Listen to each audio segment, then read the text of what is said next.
Yo, what up, everyone?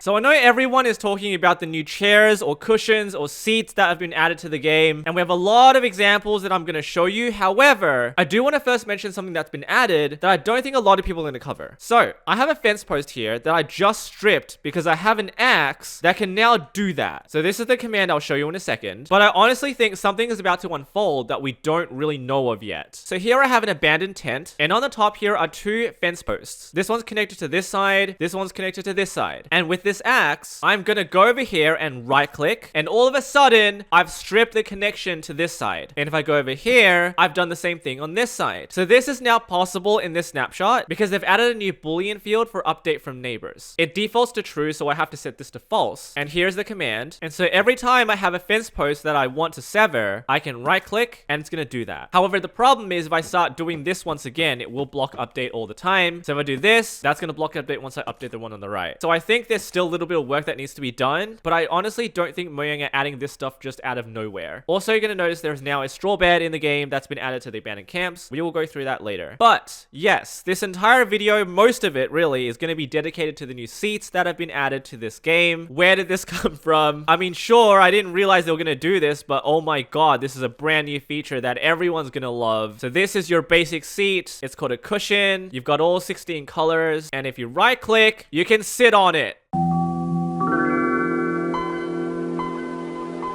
So it's not a block, which makes it even better because now you can spawn this basically anywhere you want, including inside of blocks. I believe the community have termed this cushion logging because it's like water logging, but it's a cushion. So if I do this, for example, and put the wax slightly where the cock up stairs and waterlog it, I can also cushion log it. So this is now your waterlogged, cushion logged, wax slightly where the cock up stairs. And yes, you can sit on it as if it's just a seat. We now have seats in this game. Let's do this. We have chairs. Okay, so here are all the examples of things you can do here. So let's go into this anvil and I'm gonna name it. It's not gonna go upside down, but now your seat is named. You can stake a claim to a seat if you so wish to. So here's your cushion logged stairs. You can also put them on beds. And so I have an entire world that I've gone into. You can place it on top of the bed, and now you've got a little nice blankie for the villager.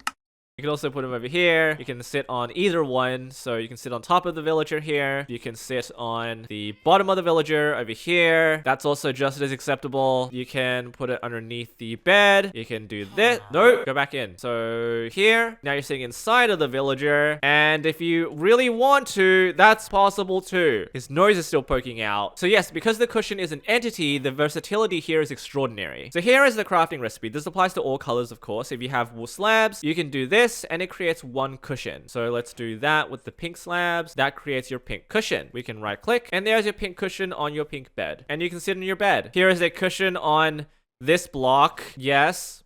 It's horrible. Okay, so here I have a husk that I've leashed, and I'm gonna bring it over to the cushion over here. Unfortunately, it doesn't actually ride on that cushion. So the only way to do this is with a command. Now it's actually sitting on the bed. I wanted it to sit over here. I want it on this one. Okay, now the husk is sitting on this, but it has to be forced through a command. You can't force it to ride on a cushion similar to a boat, which is kind of sad. Okay, but otherwise, you can see from this versatility that it can be layered on a lot of different types of blocks. So this is only one tiny example of it being on snow layers. You can see here from this example from Narfi, you can effectively create a staircase because you can put them on so many different types of blocks. So here I have it sort of creating a pedestal on an end rod. Yes, I know. Here I have two cushions on a candle. Here it's sitting on a campfire. And if I just set myself to survival, if I right click on it, I am getting damaged. Same thing happens with a magma block too.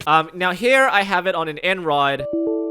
If you push this piston, the cushion actually breaks. And I believe this is because it doesn't support blocks updating on its base. Cushions rely on a base being created like this. So if you open this shulker, the cushion breaks. It is supportable on strings. It's supportable on fire, which is insane. But yeah, you can set yourself on fire through that. Let me just go in here. You can sit inside water if you so wish to. You can't place this on lava though by the very nature that it does have health. So after a while, it does break. The color is a string, but it does have health. It's got invulnerability. empty. So if I summon a cushion underneath and then set it to invulnerable, this cushion will stay active. And that means you can right click to get hurt.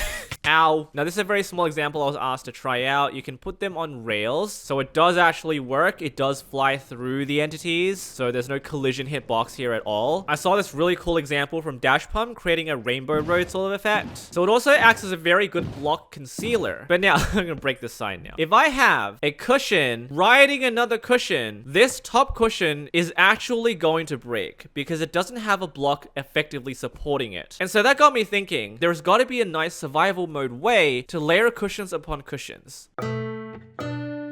And so what you can do is have string act as your block support. And so if you do this now, you can now have a larger cushion that will not break. Got a huge tower here. See where this goes.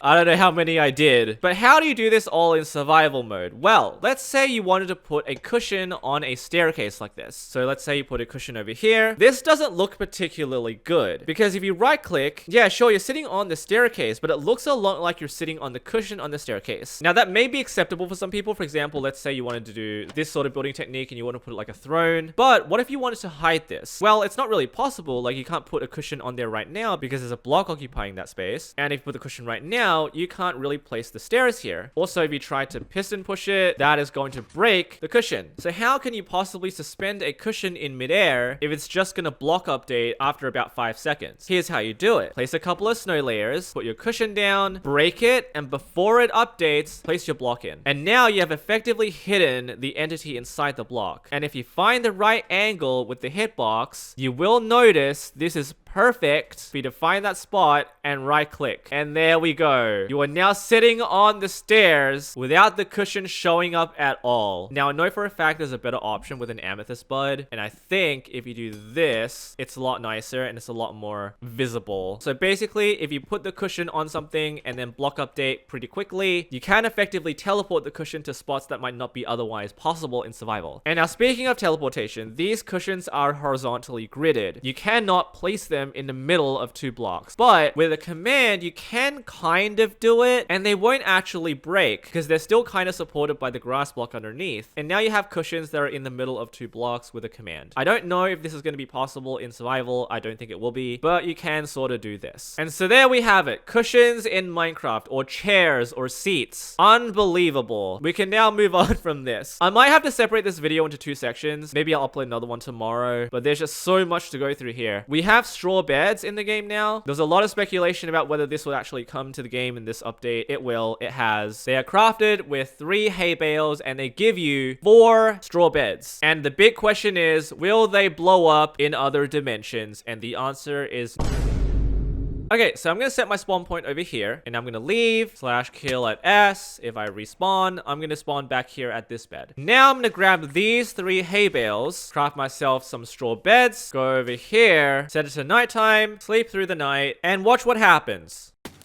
It's broken. So as a one-time use, it is consumable in that manner. But if I go and /kill, go back, my spawn point has not been ruined. So it's useful in that regard. I do think in survival mode, if I was going to be playing in SMP or something, I would be carrying a straw bed, or at least a lot of hay bales, because 3 hay bales gives you 4 beds. And a stack of these will give you around 80 or something. And some villages give you a whole top row of straw beds. And in my mind, if they don't explode, their usefulness does drop dramatically. So right now, if you simply place one down and then right click, it just breaks. Same thing happens here in the end. And finally, we have a post effect command that I may go over in a separate video, but what this effectively means is you can now add post effect shaders to your screen through a command. Now, I don't know right now how to trigger this through a resource pack. I'm going to think about this later, but this is the command syntax. And if you do this, for example, you become a creeper and you can add multiple at the same time. To get rid of them all, you just do clear. But I do think this is possible to link through a resource pack, and you can provide completely different effect shaders on the screen through commands. Guys, that is the snapshot. Unbefreaking-leavable.